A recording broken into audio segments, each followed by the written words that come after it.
membahas tentang penyebab terjadinya pembegalan dan cara mengenali trik dan ciri-ciri dari tindakan pembegalan.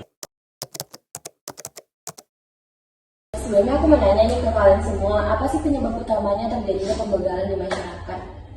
Ya mungkin jadi faktor salah satunya itu faktor ekonomi.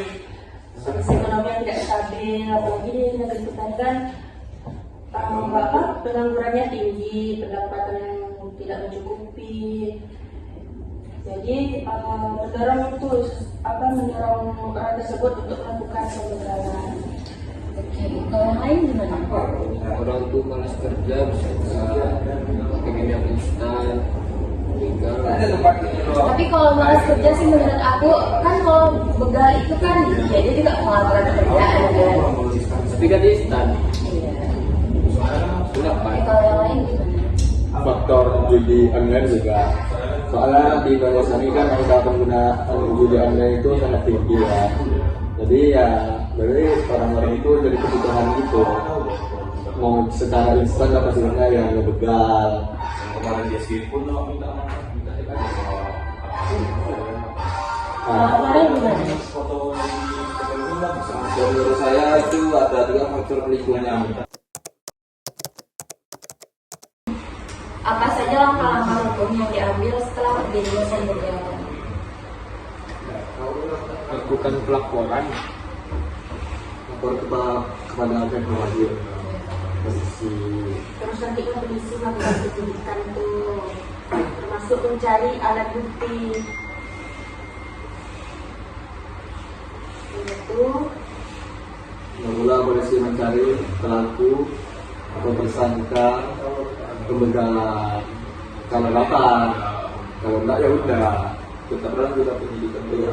kalau dapat baru diadili, kalau dapat barulah dibawa ke persidangan. Oke, undang-undang itu kan ada tuh pembegalan tuh berapa tahun, 5 tahun sampai 10 tahun.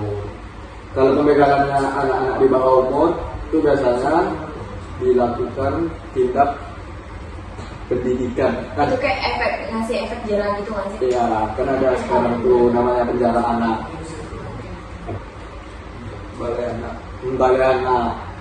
Ya, kalau pembegalannya anak di bawah umur. Oke. Menurut kalian apa sih dampak terjadinya pembegalan terhadap korban dan masyarakat?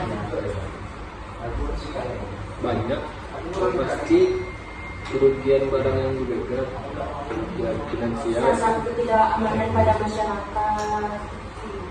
mentalnya kena, mentalnya Luka, Cedera cedera fisik, bahkan ada yang sampai meninggal. dan banyak.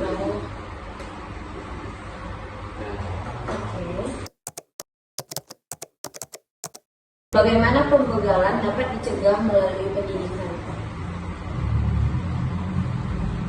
Yang pertama yaitu ada contohnya meningkatkan kesadaran mahasiswa atau siswa untuk lebih meningkatkan keamanan dan bahaya pembegalan itu. Anak tuh juga harus dididik di rumah, tidak di sekolah aja dong. Perkembangan dari kedua orang tuanya kan. Jadi misalnya kalau kedua orang tuanya nggak baik, itu tuh jatuh turun ke anaknya biasanya ya. Meskipun nggak semuanya, tapi Ya. banyak kan kayak gitu. Kebanyakan kayak gitu. Jadi anak-anak ini mencari apa lah di luar sana kan, dengan ikut hal-hal negatif terbawa teman-temannya.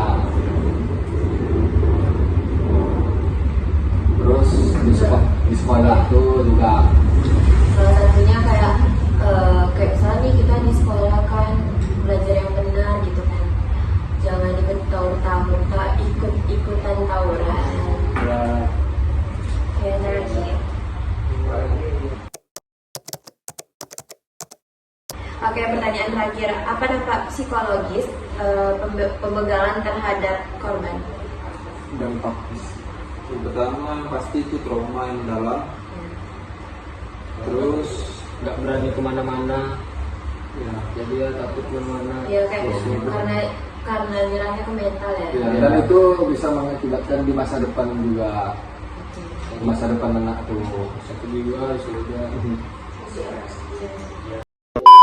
Sekian podcast dari kami kelompok 3. Assalamualaikum warahmatullahi wabarakatuh.